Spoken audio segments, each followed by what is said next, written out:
Do you think Zalae's going to get the better of SjoW in this one, or is SjoW going to turn the series right back around, getting his second straight win and the 7th straight match win? It's a possibility, but one of these streaks is being broken tonight as we get into game number 5, SjoW versus Zalae. I cannot wait for this one. It's been a tight series the entire way, and I don't expect this game to be any different. I just have so much nervous energy right now. Look at what SjoW is doing.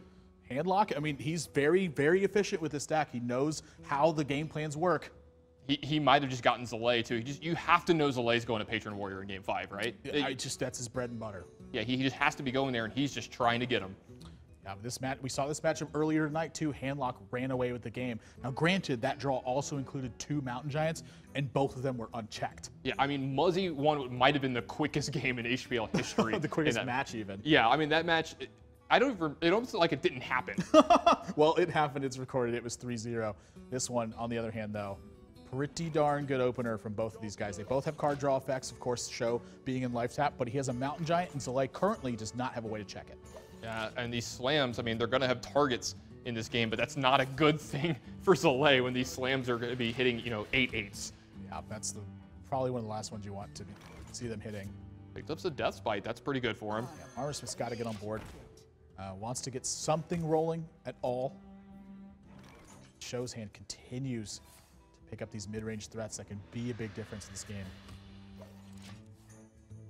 Yeah, this is something a little different than what we see from SjoW. Almost all of his deck choices have been aggressive almost all season long in HPL, but you do see him every now and then mix in something like this. Zalae's got a really tough turn in front of him, too. I mean, Frothing Berserker, the potential to check a Mountain Giant in some regard, but it's a pretty big investment to be making. It's 3 mana now, and it's your next turn afterwards. Yeah, if he does something like Mountain Giant next turn, you have like slam, attack with a Frothing Berserker, you get some extra cards, you do check the 8/8. See SjoW shaking his head here. He knows that if Zalae's thinking that it could mean trouble. And that's something I talked about the other day with Zalae as well. Every single turn, even if his plays look simple, he's going to take his time. And that thinking from a player like him puts a lot of pressure on the way you feel. Yeah, I mean, when he takes that long, you're like, what's he thinking? What's he taking so long? Yep. And, the more you watch him, you see that he just does this almost every single turn unless he's actually just killing you. Picked up the execute as well, so everything looking golden for him. SjoW doesn't have a very effective 4-drop in this spot. And SjoW knows that if Slam's coming first, that something could spell trouble for him, and that's exactly what it is right now. Zalae even picks up the War Song Commander here, too. His hand looks great going forward. Yeah, this is a potential for major damage to be coming out very soon. Second Hellfire, though, that's actually pretty darn good, I would say. Is going to be patient with this, though. Wants to be able to put a lot of pressure on Zalae's ability to actually make use of the minions he has on board. Yeah, Hellfire pretty good in this matchup. Now, it doesn't look great on this board, this 2-4 and this 1-4, but anytime, something shenanigan happens with, Grim Patrons, you can kind of clean everything up with it. But it does deal you some damage, and you're going to be taking a lot of damage beforehand, so SjoW has to be very cautious of his life total here. Yeah, this is going to be a Hellfire turn, I think, for sure. Sets both of these minions below. Doesn't want something like Battle Rage to be able to pick up 3 cards. It's just the perfect turn for it. Yeah, something like Battle Rage is something that he's really worried about, but you might see something like Mortal Coil here and Dark Bomb. Yeah, this is also fairly reasonable. Just wanting to squeeze in extra life taps, that's a possibility. Maybe wanting to make use of cards that he doesn't find very useful in this circumstance. I don't see Lothep being a big deal to play on this board either. Continuing to have options, that's always a big talk for players. Yeah, I mean, SjoW's got so many cards in his hand, so many ways that he can play this game. So many different choices. Like, what do you think he's going to do this turn now? It's tough to say. I mean, the play obviously is going to make a big difference in this one. And so now, going into turn 6, he's drawn a lot of extra cards, and none of them have been particularly useful in terms of being proactive in this game. Everything he has feels very reactive right now. And Zalae's going to read that as well, and you got to wonder how aggressive he's going to get, or is he just going to Acolyte of Pain here, attack for 4, and draw a bunch of extra cards?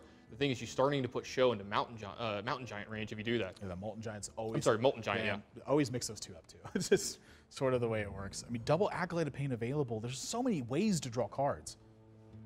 Yeah, the double Acolyte of Pain with the Battle Rage in his hand. He's even got the War Song Commander and the Frothing Berserker if he wants to try to get really aggressive, but that seems maybe a little out of, character here from Zalae. He's been very, very patient in his plays here. I don't think I've ever seen this kind of reaction from Zalae. He is feeling the pressure in this match. Yeah, we talked about so much pressure. I mean, just look at these guys. How much respect they have for the other's game. I like to slam here, honestly. You know, keep an Acolyte in your back pocket. Maybe you can find some better ways to use this. And you've already seen a Mortal Coil, too, so the likelihood of that happening isn't too large. And Zalae drew Emperor Thoris on last turn as well. Yeah, I was going to say, that's a big one for him.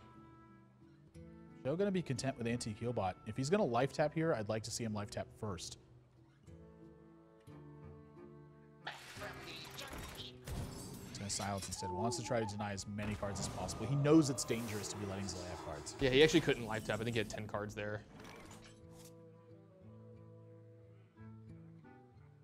Oh, that's a good point. Actually, yeah, so I stick with my plan. I would have liked to see life tap first. Burn a card. That's the best play. I mean, this looks to me like a beautiful Emperor Thoris on turn. You have Frothing Berserker, you have Warsong Commander, you have Whirlwind. What more do you need in this hand? For a patron would be nice. Just have all of it. For the man who already has everything. We saw Osaka be very patient with it as well, though. You know, we looked at his hand. We thought turn 5 was a great spot to drop it. He waited till turn 9 to play it. Yeah, we started to realize that his hand didn't need it. You know, he needed to wait till he had the turn where he could get all of the pieces going so he could make all of it, because we actually saw him lose a game earlier in the match because he couldn't get everything done that he needed to on turn 9 and 10, and he needed the Emperor to actually do that later. Yep, so Zalae just going to play that same game plan, pick up cards, wait for the right time to do it with a second Frothing Berserker. I mean, what a beautiful wait it was now in hindsight. Well, I mean, SjoW gained 8 life that turn, so you don't have to worry about something like Molten Giant, you know, this turn going forward. So, like, you know, how much pressure can SjoW really put on you? Well, we're going to find out. It's going to start with Big Game Hunter and then lead into Defender of Argus. Probably pick off this Armor Smith. Yeah, I think so. I think you can't just leave it around forever. Every extra minion that's on board, too, adds damage to this Frothing Berserker. So dangerous. Yeah, I was going to say, this kind of helps, you know, play around some of the future things that Zalae can do here. But again, with a hand with this much in it and Emperor Thoris on. Oh, he even picks up the, I got to believe we're going to see Emperor Thoris on this turn. One more Whirlwind effect turns this hand just into, like, the absolute nuts. Well, I mean, his hand already is utterly insane. I got to believe we're going to see Emperor Thoris on this turn. I mean, he's at 37. There's no way he's going to die. Yeah, this is an Emperor Thoris on turn and armor up for sure. Zalae looking to really end this game soon. His hand is beautiful going forward.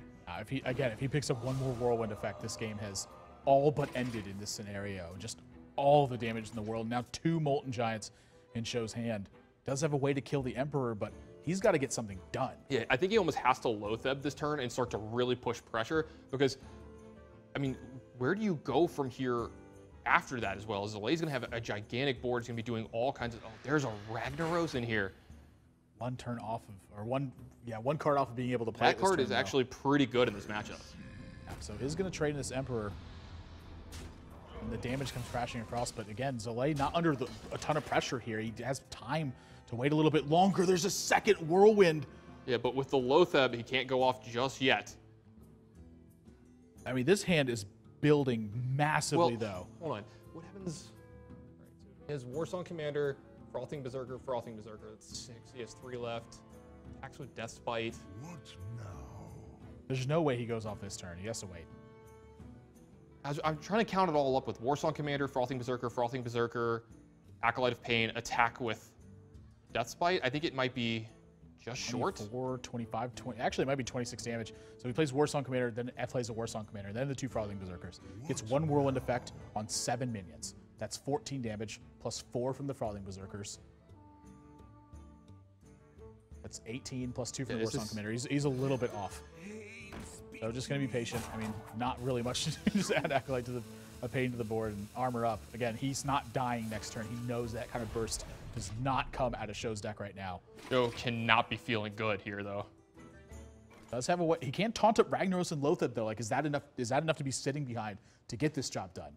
You know, it might have to be. I got to believe he's going to attack this Acolyte of Pain, get this Ragnaros going, and then taunt up from here.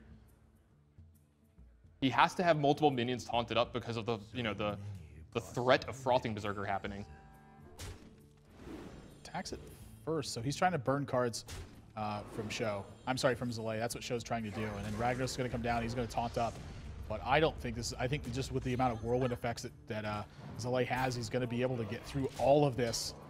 And we're going to find out, though. 8 damage comes across. I'm not even going to try to do this math. I mean, this is a lot to be doing. Now, Zalae's going to have to move quickly during this turn as well. Yeah, it looks like he's starting it out right now. He's actually going to go with Grim Patrons first, and then, yeah, I mean, this has got to be the end. There's just no way he's pulling through. That SjoW's pulling this out. The Grim Patron ends up putting enough damage on board to seal everything that's been happening. Yeah, the Inner Rage and the Free Whirlwind are going to put all of it together here. Yeah, this is just way too much. Just look at what happens to this deck if you don't put a lot of pressure on it. It just goes absolutely nuts.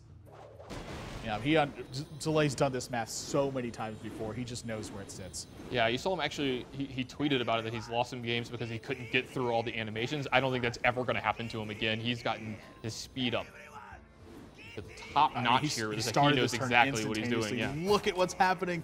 This is so brutal, but again, he does have to start clearing this with enough time left. I was going to say, we're going to get another Whirlwind effect here. Yeah. This Frothing Berserker alone is going to be lethal. Oh my gosh, this is the biggest Frothing Berserker I think I've ever seen. And down goes SjoW. Yeah, just like that, one big turn. This is the kind of potential that Emperor Thorson has unlocked since it's been in the game.